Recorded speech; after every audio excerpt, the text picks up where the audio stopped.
Morning Joe starts right now. Just this week, you retweeted to your 87 million followers a conspiracy theory that Joe Biden orchestrated to have SEAL Team 6, the Navy SEAL Team 6, killed to cover up the fake death of bin Laden. Now, why would you send a lie like that to your followers? You retweeted it. That was a retweet. That was an opinion of somebody, and that was a retweet. I'll put it out there. People can decide for themselves. I don't take a position. You're not like someone's crazy uncle who can just retweet whatever. That was a retweet, and I do a lot of retweets. So if it's a retweet, it's somehow okay for the president to push bigoted and conspiratorial messages to the world? It was quite the difference last night between President Trump and his challenger, Joe Biden, in their town halls that aired at the same time. Good morning and welcome to Morning Joe. It's Friday, October 16th. Along with Joe, Willie, and me, we have MSNBC national affairs analyst, co-host of Showtime's The Circus, and executive editor of The Recount, John Heilman. Politics and journalism professor at Morgan State University, politics editor at The Grio, and MSNBC political contributor Jason Johnson, and NBC News Capitol Hill correspondent and host of Way Too Early, Casey Hunt, is with us as well. Great to have you all on board. What a night it was last night. I had the iPad, I had the TV, I was listening to both. It was a lot. There was a lot happening. Willie, Mika was so... Joe was watching baseball. He's watching Mika the Rays. was so triggered. I said, I'm going upstairs. No, I had to see it all. But, you know, so, Willie, you know me. I'm such a company man. The first thing I'm going to do is defend NBC. Of course, for people who know me, they know that's like a joke. But, you know, everybody was freaked out yesterday about NBC, and, okay, that's fine. I was a little freaked out. Like I said, I'm not a company man, so if you want to be freaked out at NBC and say ugly things about it, even if you made gazillions of dollars off of NBC, I don't care. I just want the Astros to lose. But what I kept saying to Mika, but I would never tweet because people would be like, oh, you're no tweet. The Antichrist. How dare you defend NBC? I was saying to Mika, I said, just give him the rope. I don't understand why everybody's freaking out about this, because the biggest deficit in Donald Trump's polling over 2 or 3 days came after his first debate. Yep. It's not like he's got anywhere to go.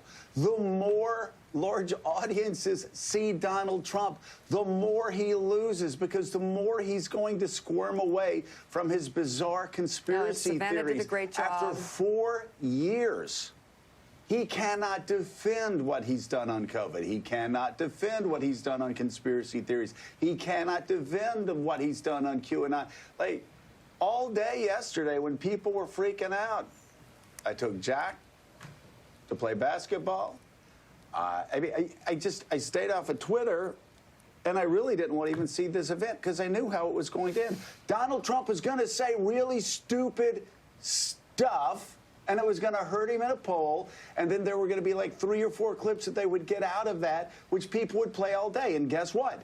That's what they're going to do, because when you won't say that the federal government is not run by cannibals and pedophiles, that's probably going to make the evening news. Well, my position yesterday, and I understand people were upset about the timing of all this, and I respect their opinions on that, was just wait. Just wait and watch. And I think when people did wait and watch, they learned that President Trump, as you say, every time he has the stage to himself, especially when it's just him, he's going to say an hour's worth of things that are indictments on him and his administration. And just wait and watch how Savannah Guthrie questions him.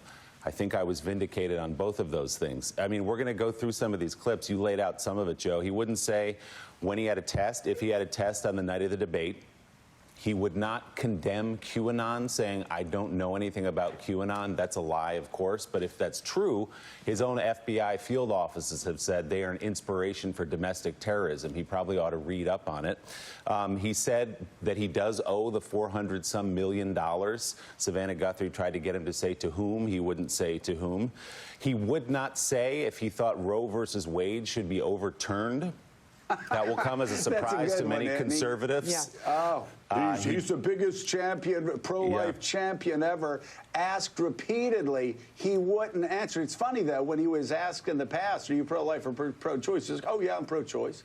But wouldn't say it last night. Also, no plan to replace the Affordable Care Act. As Savannah pointed out, he's in court at this very moment getting rid of it, including coverage for people with pre-existing conditions. No plan to replace it. He said we're rounding the corner on this disease on the very day that we got the news that almost every state now is experiencing a spike. And we know from Dr. Fauci and his own task force that this thing is roaring back with a vengeance in the fall and the winter. So, yes, give Donald Trump the hour, and he'll give you what he gave us last night.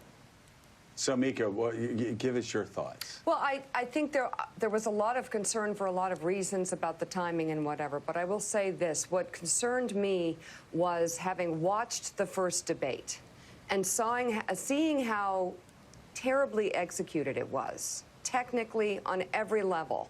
I think what happened here was a success because the president was held to account. He was given time to answer questions. You're right, Joe, you can call that rope. Other people can call it time for Trump to be Trump, but Savannah held him to account.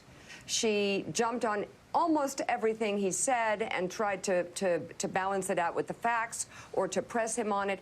Also, technically, the audio was strong. Savannah's voice was as loud as Trump's. She was allowed to use her voice. And the audience questions were focused, they were balanced, and they were relevant. So I was actually very pleasantly surprised at how well this went after seeing the debate, the first debate debacle, which was really in many ways a disservice to the country because it was so poorly executed and the president ran over everybody and everything and he wasn't held to account. And, you know, it may have been bad for him in the long run, but just in terms of execution, I think the media and the people in the audience did a great job last night. Savannah asked President Trump about his own bout with COVID, with Trump revealing that he may have had some sort of lung infection while sick with the virus. And the president also refused to answer a key question regarding his own testing. Did you test the day of the debate? I don't know. I don't even remember. I test all the time. But I can tell you this. After the debate, like I guess a day or so, I think it was Thursday evening, maybe even late Thursday evening, I tested positive. That's when I first found out about it. Back to the debate, because the debate commission's rules, it was the honor system, would be that you would come with a negative test. You say you don't know if you got a test on the day of the debate? I have no problem. Again, the doctors do it. I don't ask them. I test all the time, and did you take a test, though, on the day of the debate? You know, if you ask the doctor, they'll give you a perfect answer. But they take a test, and I leave, and I go about my business. Did you take a test on the day of the debate, I guess, is the bottom line? I probably did, and I took a test the day before and the day before, and I was always in great shape. And I was in great shape for the debate. And it was only after the debate, like a period of time after the debate, that I said, that's interesting, and they took a test, and it tested positive. So just to button it up, do you take a test every single day? No, but I take a lot of tests. Okay, and you don't know if you took a test the day of the debate? Possibly I did, possibly I didn't. Yeah, by the way, before I came up here, I took another test. I've been taking every day, the deep test, you know, the one they go in both. And because I wanted to be able to, if I had not passed that test, I didn't want to come here and not, you know, expose anybody. And I just think it's just decency to be able to determine whether or not you are you're clear. And it's not. I'm less concerned about me, but then the people, the guys at the cameras, the people working in the, you know, the Secret Service guys you drive up with, all those people. And so yes, I believe he will do that. Yeah, it's just about decency. That really does really lay it out about as well as it could be laid out. But poor Donald, he doesn't know when he took a test. Poor Donald doesn't even know how his lungs are.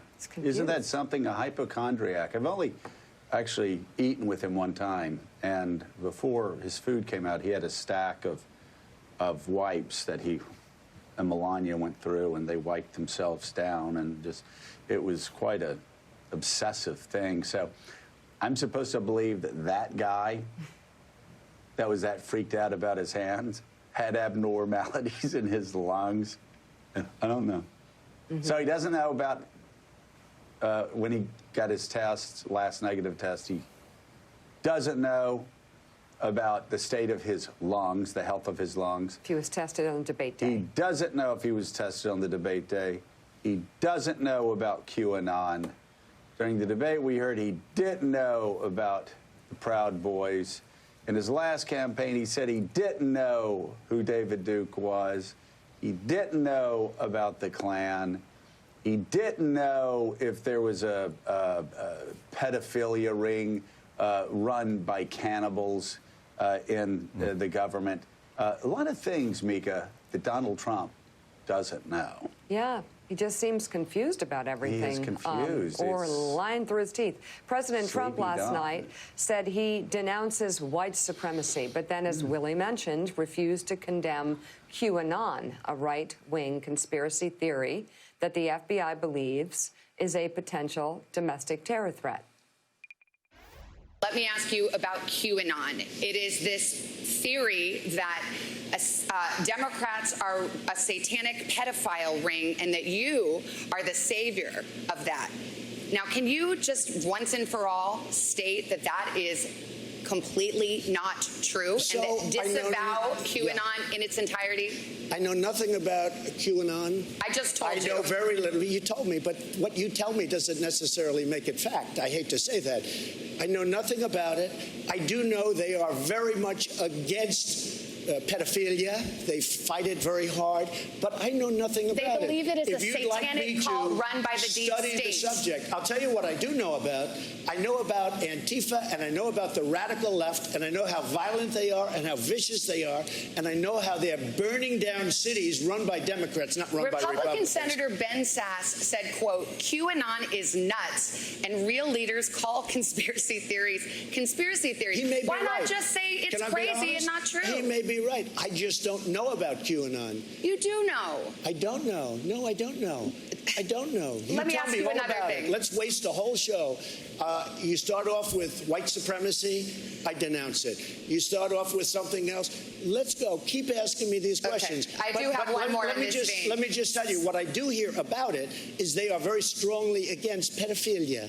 And I agree with that. I mean, I do agree with that, and I agree with it very strongly. But there's not a satanic pedophile cult they run by. I know nothing you don't about know that? Okay. No, I don't know you that. Just this neither week. Do you know that? Okay, just this week you why retweeted. Why aren't you asking me about Antifa? Why aren't you asking me about the radical left? Because you're why volunteering aren't you asking Joe Biden questions about why doesn't he condemn Antifa? Why does he say it doesn't exist? Because you're here before me. No, that's so cute. Antifa exists. They're vicious, they're violent, they kill people, and they're burning down our cities. And they happen to be radical left. We're actually not distracted. Cute. We're not distracted. So he's running away, John Heilman. It is remarkable. I will paraphrase what Jake Tapper said yesterday about Donald Trump continuing to retweet a conspiracy theory saying that SEAL Team 6 did not, in fact, kill Osama bin Laden, but covered it up, that Osama bin Laden is still alive.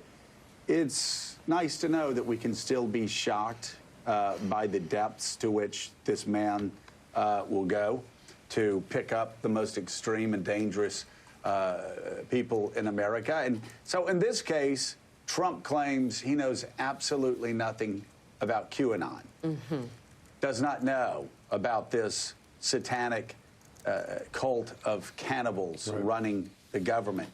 But then he goes on and repeats time and again that they're against pedophilia, so actually he does seem to know about it. But you can go back to the Sunday interview he had, I believe it was on CNN, right before Super Tuesday in 2016, where he repeatedly claimed he didn't know who David Duke was. He repeatedly claimed that he wasn't going to criticize the Ku Klux Klan because he knew nothing about it. We knew, of course, that was a lie. He had criticized David Duke repeatedly in the past, even in the 2000 election. But here, Donald Trump again lets America know that he is going to offer aid and comfort to a conspiracy theory, to a group that our own government, our own FBI says, poses a real risk to American safety. Right. You know, Joe, good morning, guys. You know, right up there in the pantheon of little bits of wisdom that we know about Trump, right up there with, you know, everything he says is either projection or confession. We have the other one, which is that, you know, Trump wants credit for everything and takes responsibility for nothing, right? And so all of those fall into that second category. Anything that's a negative thing and that Trump is confronted with, anything that he's associated with himself, anything that's kind of on the face of it is terrible. QAnon, the Klan, David Duke, pick your terrible, your evil, your pestilence, your just bad force in the world that Trump has somehow associated himself with, profits from, promotes. All of a sudden, this guy who loves Twitter, Twitter's like, he talks about how Twitter's the only way I reach the people. Joe, it's the only way I can reach the people. Loves his following on Twitter, but somehow like retweets are like, well, I just, you know, I retweet a lot of stuff. I mean, I don't know what I'm retweeting. I take no responsibility for that. So it's kind of like that, you know, that's the thing. If you try to put anything in front of him where he has, as I said, promoted or profited from some negative force in American society, he then basically says, well, I don't know anything about it. And I remember I did an interview with him in 2015 about David Duke, too, where he did one of his favorite things where I said, you know, a lot of people want you to denounce him. He just did, it was right when Duke had endorsed him. I said, a lot of people want you to denounce him. He's a Grand Wizard, former Grand Wizard of Ku Klux Klan. He said, you want me to denounce him? I'll denounce. I'll denounce. Fine, I'll denounce. You know, he does the same thing with white supremacy with Savannah last night, which is like, you know, fine, I'll denounce white supremacy. I'll denounce it. It's, you know, all of it's so ridiculous, and we've become so we've become so inured to it that you see last night's performance is a performance that any normal candidate, if they gave that performance at 2.5 weeks before Election Day, it would be the end of their campaign, and we would say this person is a nut who has no chance of being elected. It's just one of the crazy things about 2020 is that, you know, we've become so used to Donald Trump behaving this way that performance last night did not stand out. It was terrible, but not extraordinarily terrible. Last thing I'll say, apart from everything you guys were said already about how great Savannah was, and, you know, making the point once again that when good journalists give a platform to someone who is objectionable, you're not giving them a platform if you hold them to account, as Mika said, and you ask them tough questions. Savannah proved why that's a valuable function. One thing we also learned last night, Donald Trump admitted that he owes $400 million to someone, and I believe sort of said that he would be happy to divulge who that person who holds that debt is. So I think that's a good thing that some journalists should be following up on as we go forward, because I think that was another piece of news last night, an extraordinary statement. Donald Trump owes someone $400 million, and he said it was peanuts last night.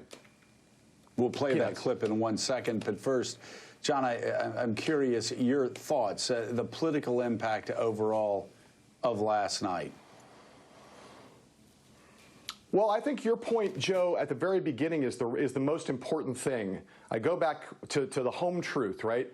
If this election is a referendum, it's a problem for Donald Trump. His main strategic objective has been for months now, particularly in the context of COVID, is to try to make the election a choice and then disqualify Joe Biden. As long as the election is a referendum on Donald Trump, we know what the numbers say about that. We know that a president's approval rating is basically what they're going to get on Election Day. We know Donald Trump's really never been over 45%. His approval rate has been between, you know, the high 30s and the mid 40s for 4 years. And so if it's a referendum on Trump, it's going to be a referendum on Trump's handling of COVID. And if it's a referendum, he loses. So when he does a thing like that last night, where the whole point of it is it's all about him, it just becomes a discussion of Trump. We're talking about Trump. We're not talking about an argument he's making about Joe Biden. He's not making a good argument right now, or at least one that has any traction about Biden anyway. But as long as the race is about Trump, it's bad for him strategically. And all that last night did, as far as I can see, is kept Trump in the spotlight, kept the race about him, about his lies, about his evasions, about his associations with forces in American life that are widely and correctly seen as despicable. That's all that was last night. So every day of this election that gets burned off the clock where it's about Trump is a day Donald Trump is losing. So I think last night was another day, another news cycle that Donald Trump lost, and he just does not have very many more. We all know this now. There's no one who can say anymore, well, it's still early. It is really late, and there are historic numbers of votes being cast every day now. I mean, mind-numbing numbers of votes, shocking numbers of votes in every state that's doing early voting. And Trump has a night like that, obviously bad for him, Joe, obviously. One more point about Q before we move on here. The President of the United States has endorsed a QAnon candidate in the state of Georgia. And number two, he can't resist flattery. And the story of this QAnon conspiracy, without getting into it too much, is that he is the hero of that story, that he is saving the country from this satanic pedophile ring. So that's why he won't come out and endorse it, or he won't criticize it. Of course, he knows what it is. But back to the question of taxes. Here's President Trump giving his most detailed response to date about the New York Times report on his taxes and his financial status, in which he seemed to concede last night that he is, in fact, some $400 million in debt. I'm very under-levered, fortunately, but I'm very under-levered. I have a very, very small percentage of debt compared. In fact, some of it I did as favors to institutions that wanted to loan me money. $400 million compared to the assets that I have, all of these great properties all over the world, and frankly, the Bank of America building in San Francisco. I don't love what's happening to San Francisco. Well, do I hear you right? It sounds like you're saying $400 million isn't that much. One of the biggest office buildings. But are you confirming that, yes, you do owe some $400 million? What I'm saying is that it's a tiny percentage of my net worth. That sounds like yes. And you'll see that soon, because we're doing things, you know. We've given, I think it's 108 or 112 pages of financial detail to elections. And, you know, we have to file as the president, as any politician, you have to file. Nobody ever looks at that. When they do, they see how incredible the company is. But more importantly, they see where this debt is. No, I don't owe Russia money. I owe a very, very small. It's called mortgages. Yeah. People have a house, they put a mortgage. Any foreign bank, any foreign entity? Not that I know of, but I will probably, because it's so easy to solve, and if you'd like to do, I will let you know who I owe whatever small amount of money. I want to say two things. Number one, it's a very small amount of money. Number two, it's very straight. It's very, very straight. But it's a tiny percentage of the worth. Did you ever hear the expression under-levered? Yeah. I am extremely under-levered. Well, Jason Johnson, as Savannah pointed out right after that, she said, well, you could resolve all this by releasing your taxes. And again, he says these numbers are phony and made up. The New York Times is reporting on tax returns that it has viewed. The president went on to say some of his loans were favors to institutions that wanted to loan me the money. He was doing favors by taking their loans. He could have, again, another case where he could have said, no, I'm not $400 million in debt. That's ridiculous. Instead, he went down this long and winding road, thereby implying that, yes, in fact, the President of the United States does owe somebody more than $400 million right now. Yeah, Willie, you know, I'm old enough to remember the 2012 election and debates where we spent weeks talking about the fact that Mitt Romney, I think it was challenged one of the other candidates and said $10,000 bet. Yeah. And we were aghast, right? We were aghast that he treated $10,000 like it was nothing. We're now at a point where a president who is in debt $400 million says that's peanuts, while you've got 40 million Americans who are out of work, while his party refuses to come up with another stimulus package for more people who will be put out of work and out of their homes. It's indicative of sort of the cult-like nature of people who continue to support Donald Trump. What I thought was particularly compelling also about that number and about that debt and about his inability to give a straight answer is, look, you couldn't get a security clearance at the FDA if you had $400 million in debt. I have family members who are in national security positions and everything else like that. That kind of debt to anybody, under any circumstances, would not allow you access to any sensitive information in the government. And so the fact that we have a president who is in that kind of debt and can't trace it and won't reveal the information is yet another sign of what a national security risk he is, and the fact that people are willing to support him regardless of how his life financially and politically is completely at odds with the regular American people. But again, I ultimately think in the larger scheme of things, I don't think this town hall is really going to change that much. The people who like Donald Trump are going to continue to like him. Over 18 million Americans have already voted one way or another. And every single time he opens his mouth, it is just a reminder, not just of what a terrible person he may be, what a bad politician he may be, but it also depresses the vote for down-ballot Republicans who have to go to Zoom town halls and explain the behavior of a president who is completely at odds with regular people. Well, as Willie touched on it, he also talked about his health care plan or lack thereof. Let's play that right now, and we'll talk to Casey on the other side.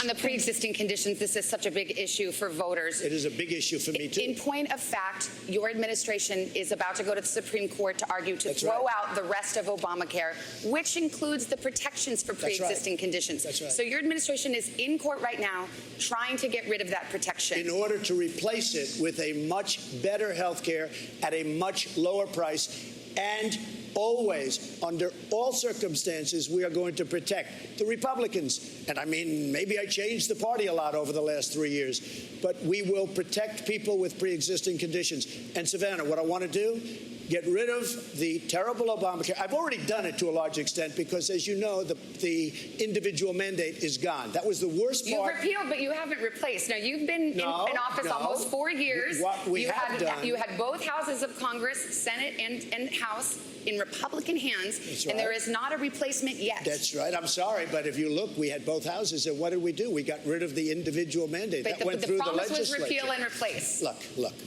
we should be on the same side.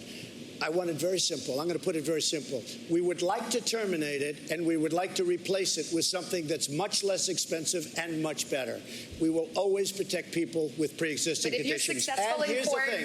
If in we November, those pre-existing conditions, that promise will be gone. If we don't succeed, we are running the remnants of whatever's left because we took it apart. We are running the remnants of whatever is left much better than the previous administration, which ran it very badly. If you want any evidence of how intellectually bankrupt this Republican Party is in 2020, look no further than health care. The Republicans have been arguing against Obamacare for over a decade. They've been promising to replace it with their own plan. A decade. For 10 years. They have put no plan out as a party that they all got behind, that they could pass to replace Obamacare. And last night, Donald Trump, who's been lying through his teeth, of course, because that's what he does, the entire campaign about the coming health care plan. Donald Trump last night admitted that he wanted to take away health care for millions. He wanted to take away the pre-existing protection that would make insurance companies take care of you and your family if you have pre-existing conditions. And he just wants you to take a leap of faith that they'll figure something out a decade later. They still don't have a plan 10 years later. Donald Trump has been lying every 3 weeks in this campaign, it seems. Our health care plan's coming next week. They have